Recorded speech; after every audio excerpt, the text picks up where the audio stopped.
Fala, minha rapaziada, tudo bom com vocês? Bom, vamos falar um pouquinho da rodada do Brasileirão, né? Vou pontuar algumas coisinhas que aconteceram nessa rodada. Obviamente não vou analisar jogo a jogo, mas vou pontuar algumas coisas que eu achei importante da gente comentar um pouquinho aqui no vídeo, beleza? Vou falar do Mirassol, do acesso do Mirassol, do acesso não, desculpa, da classificação do Mirassol para a fase de grupos da Libertadores.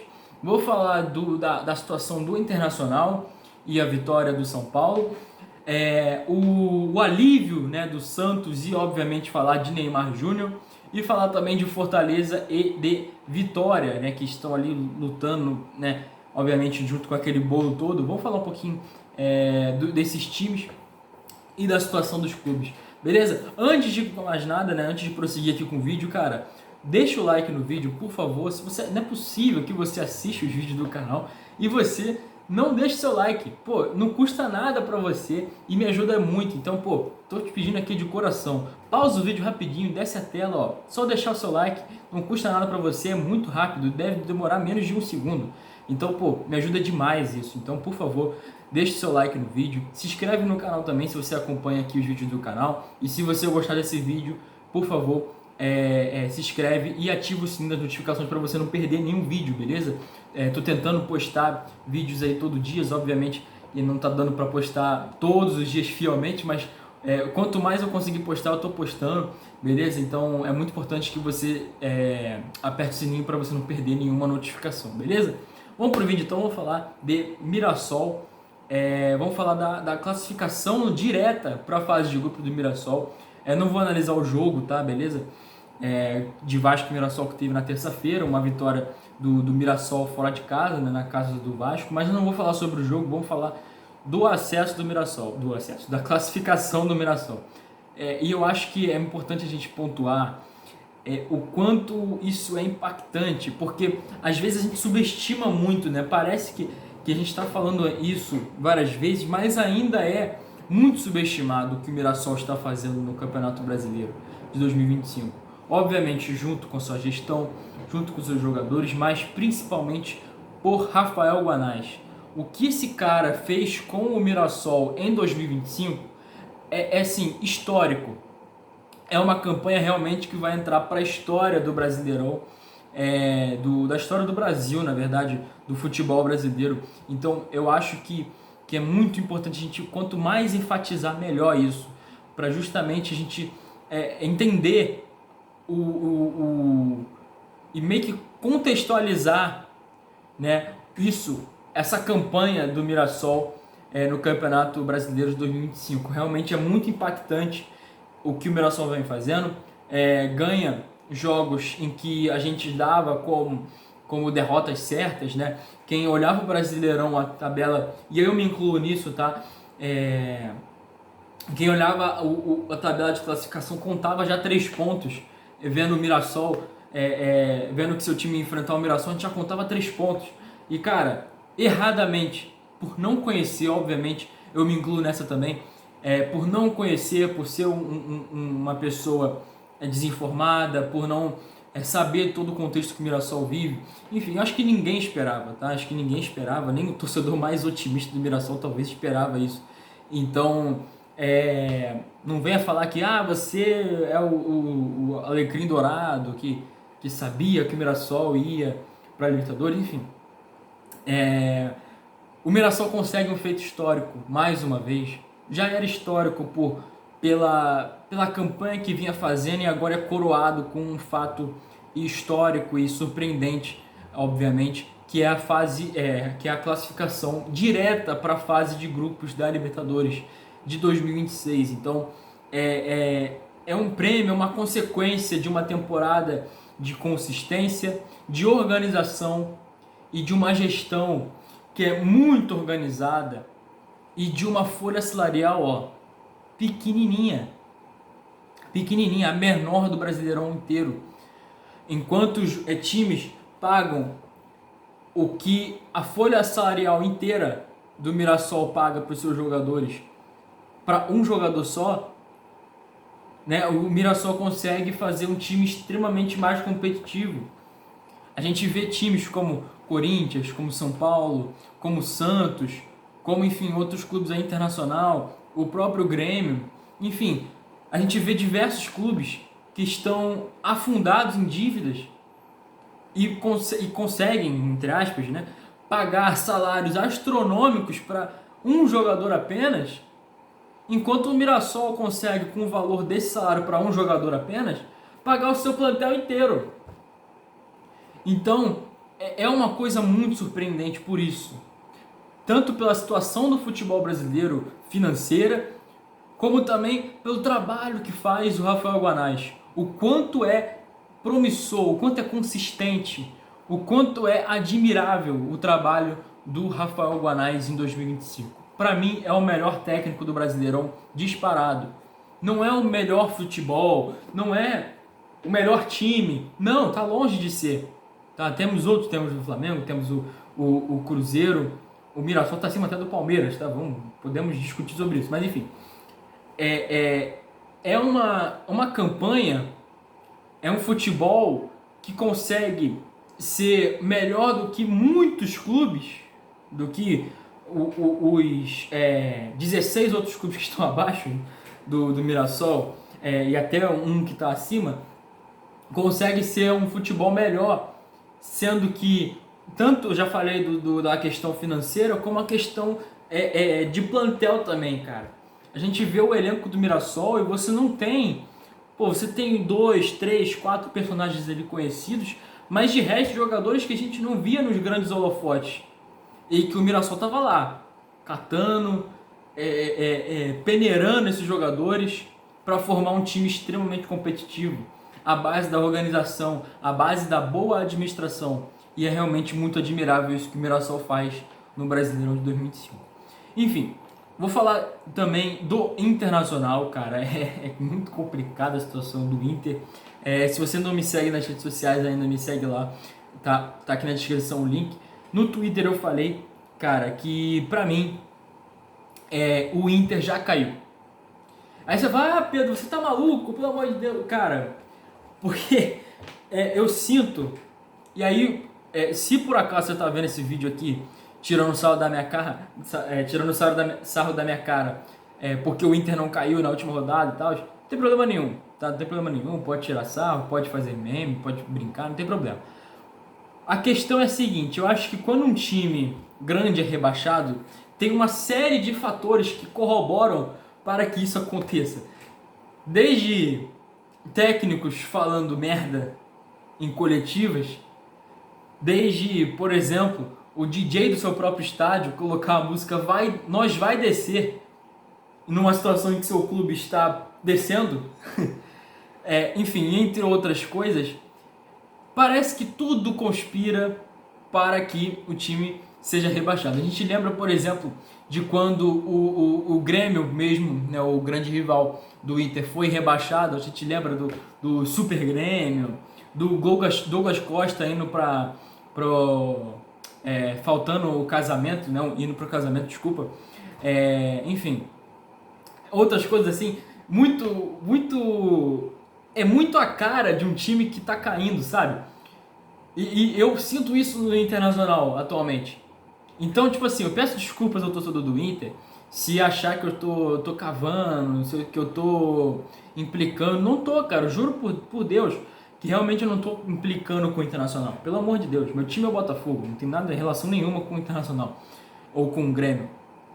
Mas eu realmente vejo isso no Internacional. Eu acho que é muito preocupante, e agora falando sério, né? É muito preocupante a situação do Inter, porque envolve diversos fatores. Se a gente olhar, por exemplo, o elenco, tô falando de elenco aí durante o vídeo, se a gente olhar o elenco do Inter, cara, é um elenco muito bom, não é um elenco ruim, não é um elenco de jogar, de lutar para não cair, não é, pô. Você tem Rocher, você tem Vitão, você tem o Alan Patrick, você tem Vitinho, você tem o próprio Bernabé, que em algum momento esteve muito bem. Enfim, você tem vários jogadores ali que são jogadores de primeira prateleira, jogadores muito bons, e que agora juntos estão deixando seu time cair. Obviamente não é culpa... exclusivamente deles, é óbvio que tem problema de gestão, óbvio que tem problema de técnico, óbvio.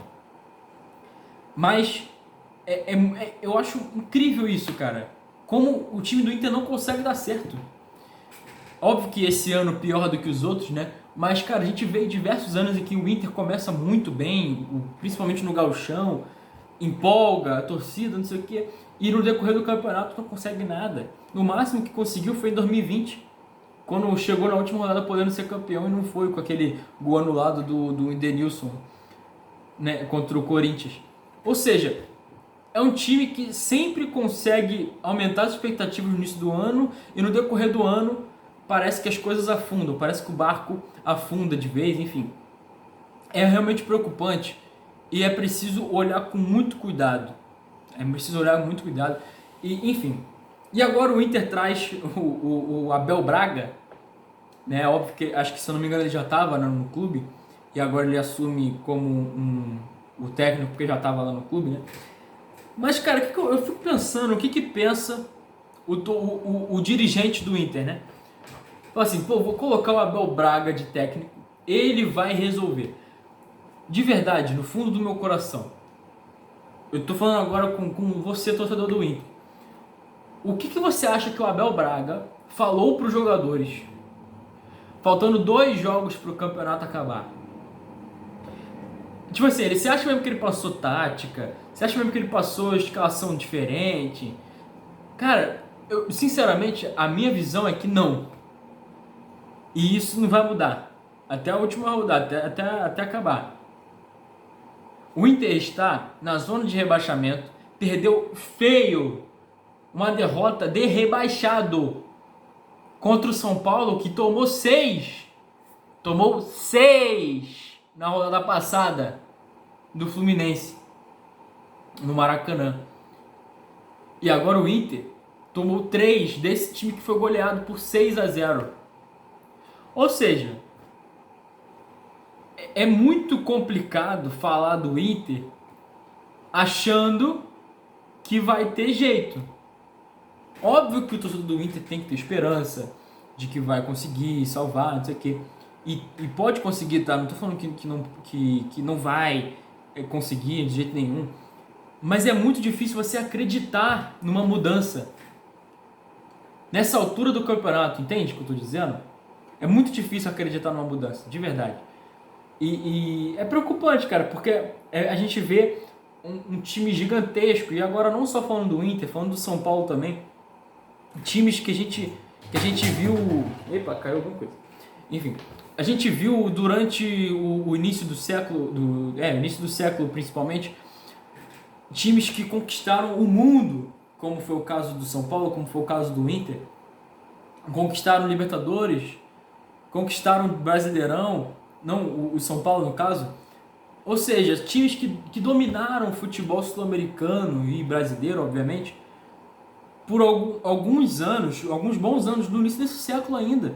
Estamos falando de 20 anos atrás, de até 15 anos atrás, na verdade, né? 10 anos atrás. Ou seja, e agora chegam nesse patamar de que, por exemplo, a gente consegue enxergar muito melhor. Eu vou tirar o Inter da equação porque agora é fácil falar, né? Mas o São Paulo, a gente vê o São Paulo muito mais próximo de cair do que de um tetracampeonato de Libertadores, por exemplo. Muito mais próximo. A situação do São Paulo é de estar muito mais próximo de cair para a Série B e tirar o seu principal título da história, que é não ser rebaixado, do que ganhar um título de Libertadores ou de Brasileiro que seja, de Copa do Brasil. A minha visão é que está muito mais próximo de ser rebaixado. Eu tirei o Inter dessa equação porque agora é fácil falar, né? Que o Inter já está quase caindo. Mas o Inter também se enquadra nisso. O Inter está muito mais próximo de ser rebaixado do que de ganhar um título importante, né? Um título de brasileiro, de Libertadores. Muito mais próximo. E isso é preocupante pro futebol e para quem gosta de futebol. E aí eu me incluo nisso também. Porque, cara, eu cresci vendo... não cheguei a ver os grandes títulos, tá? Em 2010 eu tinha 3 anos de idade. Então, não cheguei a ver título de Inter, não cheguei a ver título de São Paulo. Mas, poxa, eu acompanho futebol fielmente, né? Pesquisando, lendo, vendo vídeos, desde quando eu tinha 10 anos de idade. Ou seja, quando eu tinha 10 anos de idade, eu já acompanhava e sabia da grandeza de Inter, da grandeza de São Paulo. E ver esses times praticamente se esfarelando nesses anos, nesses últimos tempos. É muito triste, cara, de verdade. Eu tô enfatizando isso porque a gente teve um confronto entre esses dois times agora, né? Mas enfim, é muito triste realmente. Vamos pular agora para falar de Santos e Juventude, né? Obviamente mais do Santos. Juventude, infelizmente, já caiu, né? Praticamente não, acho que já matematicamente, né? Já caiu, já está rebaixado. Enfim, não tem como não falar do Neymar, né? Obviamente, 3 gols do Neymar Júnior nessa partida, hat-trick, decidindo o jogo. E, cara, é muito impactante porque no jogo contra o Mirassol ele faz aquele gol e no final da partida ele acaba sentindo o joelho, né? E aí tem a notícia, né? Saiu a notícia de que ele não iria mais jogar em 2025. E aí, poxa, eu que sou um grande fã do Neymar, se você me acompanha no X, lá no Twitter, você sabe muito bem como eu sou fã do Neymar, enfim, como eu gosto dele. Eu fiquei muito triste, cara, com essa notícia. Eu falei, pô, de novo, cara, outra lesão, né? Agora talvez um pouco mais séria, né? De precisar de uma cirurgia, enfim. E aí, cara, vem a notícia do nada que falou dele dizendo que ele vai se sacrificar. E, cara, eu fiz um vídeo sobre isso. Eu falei, falando que é um ato de não só de coragem, mas como de liderança, o que faltava pro Neymar. Se você viu o meu pós-jogo de Flamengo e Santos, você sabe o que eu tô falando. Que eu critiquei muito o Neymar. Eu sou muito fã do Neymar, gosto muito dele. Muito mesmo, um dos meus maiores ídolos da vida, dentro do futebol. Porém, eu critiquei muito ele. Se você viu meu vídeo, você sabe o que eu tô falando. Pós-jogo de Flamengo e Santos. Eu critiquei muito, porque ele não tinha o fator liderança. E ele colocava a faixa de capitão. E isso é preocupante para o Santos. E essa atitude que ele teve de se sacrificar, não só pelo time, mas pela sua torcida e pelo clube que ele ama, isso sim é um ato de liderança, é um ato de amor, em que ele sabe da capacidade dele, ele sabe o que ele pode fazer dentro de campo e do quanto ele pode ajudar para o Santos. Ele foi lá, se sacrificou e conseguiu resolver. No jogo contra o Sport, no jogo seguinte, faz mais um gol e dá uma assistência. No jogo contra o Juventude, ontem, faz 3 gols. Ou seja, nos últimos 3 jogos foram 4 gols, né? Não, foram 5 gols, né? 5 gols e uma assistência. Ou seja, nos últimos 3 jogos foram 6 participações em gol do Neymar. Então, cara, você chegar e falar, Neymar só faz gol em time rebaixado. Não sei se vocês lembram, mas o Neymar decidiu a partida contra o Flamengo na Vila Belmiro. Estamos falando do campeão brasileiro da Libertadores. Aí você vem falar pra mim que o Neymar só consegue decidir jogo quando é contra time rebaixado. Pô, cara, me desculpa, mas é o que ele tinha que fazer, cara. É o que ele tinha que fazer. Ele foi lá, fez 3 no Juventude, fez um gol e uma assistência no Sport, times que já caíram. É isso que o cara que é muito acima da média tem que fazer. Fazer gol pra caraca. Dar assistência, decidir os jogos contra esses times fracos. Todo respeito. É isso que ele tem que fazer. Errado seria se ele não fizesse. Você não concorda comigo? Se eu chegasse aqui e o Neymar tivesse sido pífio na partida, tanto na de ontem quanto contra o Sport, isso sim estaria errado. A gente está comentando aqui que ele decidiu os jogos. E o que ele fez, tinha que ter feito contra esses times mais fracos. Então, a gente tem que elogiar quando precisa elogiar e criticar quando precisa criticar. E o momento agora pede elogios ao Neymar. Elogios não só pela atuação dele de ontem, elogios pela atitude dele de voltar, de se sacrificar pela equipe do Santos, que é uma atitude realmente muito bonita e muito admirável, pelo menos por mim. Então acho que é muito legal a gente ver isso, né? Acho muito legal. O Santos, com essa vitória, chega à 14ª colocação. E, cara, olha como é que são as coisas, né? Até 2 rodadas passadas a gente já estava dando o Santos como rebaixado. Até umas 3, 4 rodadas passadas a gente estava dando o Santos como rebaixado. E como, não tem condição, não sei o quê. E se você fizer as contas, na última rodada do Brasileirão, teremos Atlético Mineiro e Vasco e Santos e Cruzeiro, né? O Santos enfrentando um Cruzeiro já praticamente sem querer nada. Cruzeiro já decidido no campeonato e que deve jogar com um time extremamente misto. E aí, cara, o Santos ganhando a partida, e se tiver um vencedor entre Atlético Mineiro e Vasco, o Santos vai para a Sul-Americana.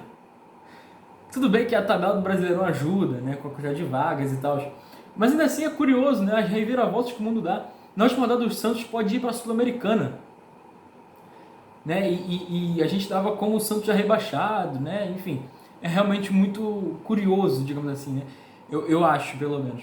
Enfim, cara, o Fortaleza, só para dar uma passada aqui para não deixar de comentar, o Fortaleza ganhou do Corinthians, ganhou uma vitória já era esperada, o Corinthians já praticamente todo reserva visando a Copa do Brasil. E o Vitória tomou a pancada do Bragantino de Wagner Mancini, que eu critiquei. Eu critiquei. Quando é para elogiar, eu elogiava, isso aqui eu critiquei, porque o momento do Bragantino pedia um técnico mais experiente e um técnico, né, que pudesse salvar a situação do Bragantino. E aí eles vão lá e me contratam o cara que tem mais rebaixamento na história. Então, pô, é pedir pra tomar taca. E olha o que aconteceu, o contrário. O Bragantino se salva, né, praticamente. Acho que tem chances mínimas ali de ser rebaixado. E vem jogando bem, cara. Nos últimos 3 jogos, boas atuações do Bragantino. Tá? Perdeu pro Fortaleza, tudo bem. Mas tirando isso, foi uma atuação muito boa do Bragantino contra o Fortaleza. E mais uma vez agora uma atuação muito boa contra o Vitória, né? E aí Bragantino praticamente se safando da briga do rebaixamento. E aí eu aqui venho pedir desculpas para o Wagner Mancini, que duvidei dele, obviamente. Não esperava, tá? Não esperava. Acho que nem o mais otimista, se bobear, nem a mulher do Wagner Mancini, nem os filhos dele achavam que ele ia conseguir fazer isso. Mas enfim, parabéns ao Wagner Mancini. Desejo tudo de bom aí para ele. Enfim. E aí, como eu disse, né, o Fortaleza ganhou. E aí, praticamente, olha como é que o Fortaleza né, cara? Tava lá na penúltima colocação e agora fora da zona de rebaixamento. Então, é realmente muito legal ver isso. Obviamente, o Fortaleza colheu os frutos que semeou. E aí eu digo os frutos ruins, né? Tanto tempo com o Renato Paiva, a escolha do Renato Paiva, enfim, não fazia muito sentido. A permanência dele por tanto tempo não fazia sentido. E aí chamou um cara melhor, um cara que entende melhor, não vou dizer que entende melhor de futebol, mas que entende melhor o momento do Fortaleza e consegue fazer o time jogar bola, que é o Palermo.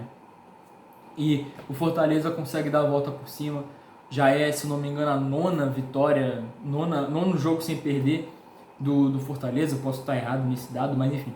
É uma coisa assim. Então consegue uma sequência muito boa e vai escapando do rebaixamento até o momento, né? Tem a última rodada, obviamente, para decidir tudo. Mas o Fortaleza chegando muito bem para essa reta final. Vai enfrentar o Botafogo fora de casa, né, na última rodada. Então é um confronto muito difícil, já que o Botafogo quer coisas ainda do campeonato, né? Tem aquela 5ª colocação para disputar. Então o Botafogo deve ir com tudo para cima do Fortaleza. Então é muito bom que o Fortaleza não dependa só de si, mas depender também dos seus outros clubes, né? Dos outros clubes, desculpa, dos seus não, né? Dos outros clubes, né? Tanto Inter como Santos, como Vitória, enfim. Pro Fortaleza se safar dessa. Beleza? Bom, esse foi o vídeo. Estamos aí com 25 minutos de vídeo, então vou terminar por aqui. Espero que vocês tenham gostado. Se gostou, cara, deixa o like, mais uma vez pedindo pra vocês. Se você não deixou ainda, deixa o like no vídeo, se inscreve no canal e ativa o sininho pra você não perder nenhum vídeo do canal, beleza? Não esquece de me seguir nas redes sociais, tá aí na descrição do vídeo. Não perde, beleza? Lá eu tô postando algumas coisas, tô tentando me manter ativo lá, beleza? Tamo junto, rapaziada, é nóis, valeu!